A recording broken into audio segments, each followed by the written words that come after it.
take it chapter by chapter, one bite at a time. So many adventures and mountains we can climb. Take it word for word, line by line, one bite at a time.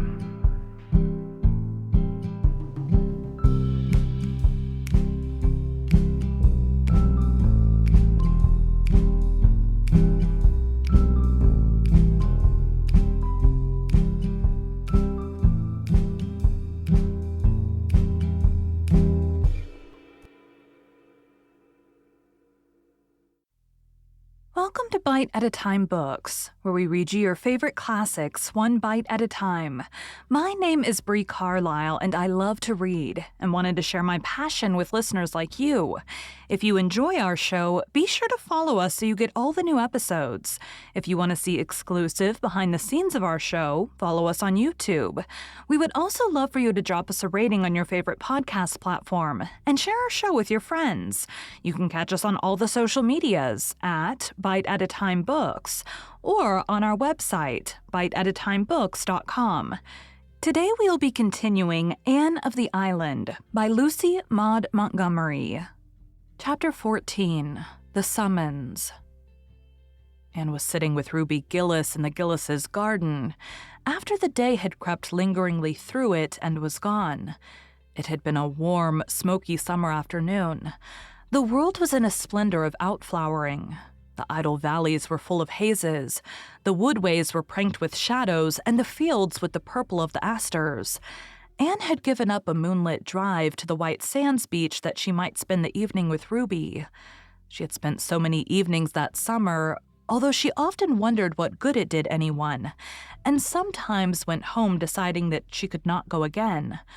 Ruby grew paler as the summer waned. The White Sands school was given up. Her father thought it better that she shouldn't teach till New Year's, and the fancy work she loved oftener and oftener fell from the hands grown too weary for it. But she was always gay, always hopeful, always chattering and whispering of her beau, and their rivalries and despairs. It was this that made Anne's visits hard for her. What had once been silly or amusing was gruesome now. It was death peering through a willful mask of life. Yet Ruby seemed to cling to her and never let her go until she had promised to come again soon. Mrs. Lynde grumbled after Anne's frequent visits and declared she would catch consumption. Even Marilla was dubious. "Every time you go see Ruby, you come home looking tired out," she said. "It's so very sad and dreadful," said Anne in a low tone. "Ruby doesn't seem to realize her condition in the least, and yet I somehow feel she needs help, craves it, and I want to give it to her and can't. All the time I'm with her, I feel as if I were watching her struggle with an invisible foe, trying to push it back with such feeble resistance as she has. That is why I come home tired." But tonight, Anne did not feel this so keenly. Ruby was strangely quiet. She said not a word about parties and drives and dresses and fellows. She lay in the hammock, with her untouched work beside her, and a white shawl wrapped about her thin shoulders. Her long yellow braids of hair, how Anne had envied those beautiful braids in old school days, lay on either side of her. She had taken the pins out. They made her head ache, she said. The hectic flush was gone for the time, leaving her pale and childlike. The moon rose in the silvery sky, empearling the clouds around her. Below, the pond shimmered in its hazy radiance. Just beyond the Gillis homestead was the church, with the old graveyard beside it. The moonlight shone on the white stones, bringing them out in clear-cut relief against the dark trees behind.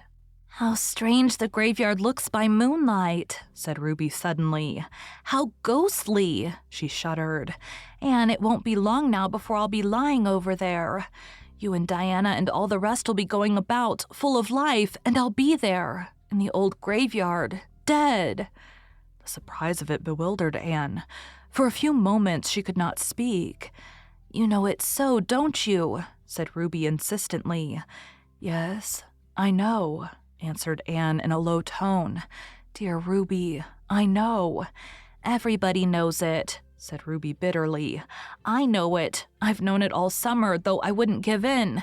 And oh, Anne. She reached out and caught Anne's hand pleadingly, impulsively. I don't want to die. I'm afraid to die. Why should you be afraid, Ruby? Asked Anne quietly. Because... Oh, I'm not afraid but that I'll go to heaven, Anne. I'm a church member, but it'll be all so different, I think. And I get so frightened and homesick. Heaven must be very beautiful, of course the Bible says so. But Anne, it won't be what I've been used to. Through Anne's mind drifted an intrusive recollection of a funny story she had heard Philippa Gordon tell. The story of some old man who had said very much the same thing about the world to come. It had sounded funny then. She remembered how she and Priscilla had laughed over it, but it did not seem in the least humorous now, coming from Ruby's pale, trembling lips. It was sad, tragic, and true. Heaven could not be what Ruby had been used to. There had been nothing in her gay, frivolous life, her shallow ideals and aspirations to fit her for that great change, or make the life to come seem to her anything but alien and unreal and undesirable. Anne wondered helplessly what she could say that would help her. Could she say anything? I think, Ruby, she began hesitatingly, for it was difficult for Anne to speak to anyone of the deepest thoughts of her heart, or the new ideas that had vaguely begun to shape themselves in her mind concerning the great mysteries of life here and hereafter, superseding her old childish conceptions, and it was hardest of all to speak of them to such as Ruby Gillis.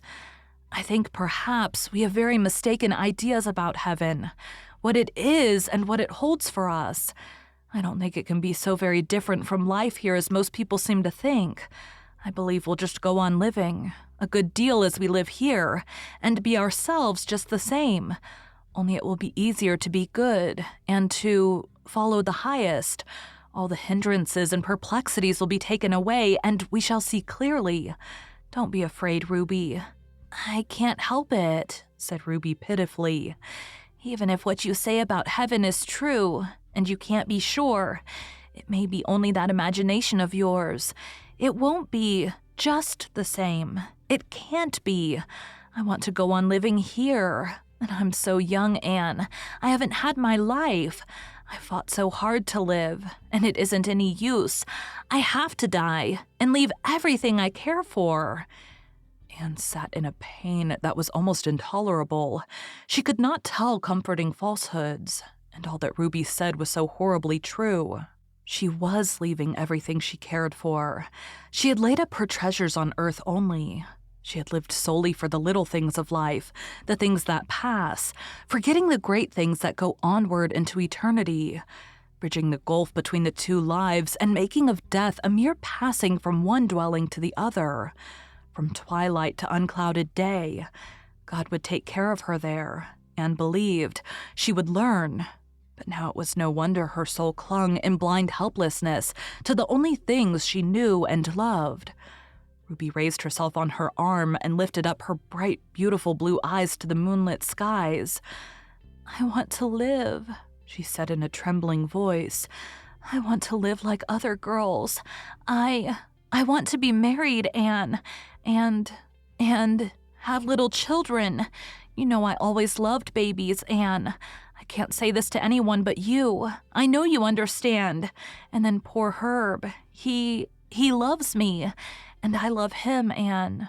The others meant nothing to me, but he does. And if I could live, I would be his wife and be so happy. Oh, Anne, it's hard. Ruby sank back on her pillows and sobbed convulsively. Anne pressed her hand in an agony of sympathy, silent sympathy, which perhaps helped Ruby more than broken, imperfect words could have done. For presently she grew calmer and her sobs ceased. I'm glad I've told you this, Anne, she whispered. It has helped me just to say it all out. I've wanted to all summer. Every time you came, I wanted to talk it over with you, but I couldn't. It seemed as if it would make death so sure if I said I was going to die, or if anyone else said it or hinted at it. I wouldn't say it, or even think it. In the daytime, when people were around me and everything was cheerful, it wasn't so hard to keep from thinking of it. But in the night, when I couldn't sleep, it was so dreadful, Anne. I couldn't get away from it then. Death just came and stared me in the face until I got so frightened I could have screamed. But you won't be frightened anymore, Ruby, will you? You'll be brave and believe that all is going to be well with you. I'll try. I'll think it over, what you have said, and try to believe. And you'll come up as often as you can, won't you, Anne? Yes, dear. It won't be very long now, Anne. I feel sure of that. And I'd rather have you than anyone else. I always liked you best of all the girls I went to school with. You were never jealous or mean like some of them were. Poor Em White was up to see me yesterday. You remember Em and I were such chums for 3 years when we went to school? And then we quarreled the time of the school concert. We've never spoken to each other since. Wasn't it silly? Anything like that seems silly now. But Em and I made up the old quarrel yesterday. She said she'd have spoken years ago, only she thought I wouldn't. And I never spoke to her because I was sure she wouldn't speak to me. Isn't it strange how people misunderstand each other, Anne? Most of the trouble in life comes from misunderstanding, I think, said Anne. I must go now, Ruby. It's getting late, and you shouldn't be out in the damp. You'll come up soon again. Yes, very soon. And if there's anything I can do to help you, I'll be so glad. I know. You have helped me already. Nothing seems quite so dreadful now. Good night, Anne. Good night, dear. Anne walked home very slowly in the moonlight. The evening had changed something for her. Life held a different meaning, a deeper purpose. On the surface, it would go on just the same. But the deeps had been stirred. It must not be with her as with poor butterfly Ruby. When she came to the end of one life, it must not be to face the next with the shrinking terror of something wholly different. Something for which accustomed thought and ideal and aspiration had unfitted her. The things of life, sweet and excellent in their place, must not be the things lived for. The highest must be sought and followed. The life of heaven must be begun here on earth. That good night in the garden was for all time. Anne never saw Ruby in life again. The next night, the AVIS gave a farewell party to Jane Andrews before her departure for the West. And while light feet danced and bright eyes laughed and merry tongues chattered, there came a summons to a soul in Avonlea that might not be disregarded or evaded. The next morning, the word went from house to house that Ruby Gillis was dead. She had died in her sleep, painlessly and calmly, and on her face was a smile, as if, after all, death had come as a kindly friend to lead her over the threshold, instead of the grisly phantom she had dreaded. Mrs. Rachel Lynde said emphatically after the funeral that Ruby Gillis was the handsomest corpse she ever laid eyes on. Her loveliness, as she lay, white-clad among the delicate flowers that Anne had placed about her, was remembered and talked of for years in Avonlea. Ruby had always been beautiful, but her beauty had been on earth, earthy. It had had a certain insolent quality in it, as if it flaunted itself in the beholder's eye. Spirit had never shone through it. Intellect had never refined it. But death had touched it and consecrated it, bringing out delicate modelings and purity of outline never seen before, doing what life and love and great sorrow and deep womanhood joys might have done for Ruby. Anne, looking down through a mist of tears at her old playfellow, thought she saw the face God had meant Ruby to have, and remembered it so always. Mrs. Gillis called Anne aside into a vacant room before the funeral procession left the house, and gave her a small packet. "I want you to have this," she sobbed. "Ruby would have liked you to have it. It's the embroidered centerpiece she was working at. It isn't quite finished. The needle is sticking in it just where her poor little fingers put it the last time she laid it down, the afternoon before she died." "There's always a piece of unfinished work left," said Mrs. Lynde with tears in her eyes. "But I suppose there's always someone to finish it." "How difficult it is to realize that one we've always known can really be dead," said Anne as she and Diana walked home. Ruby is the first of our schoolmates to go.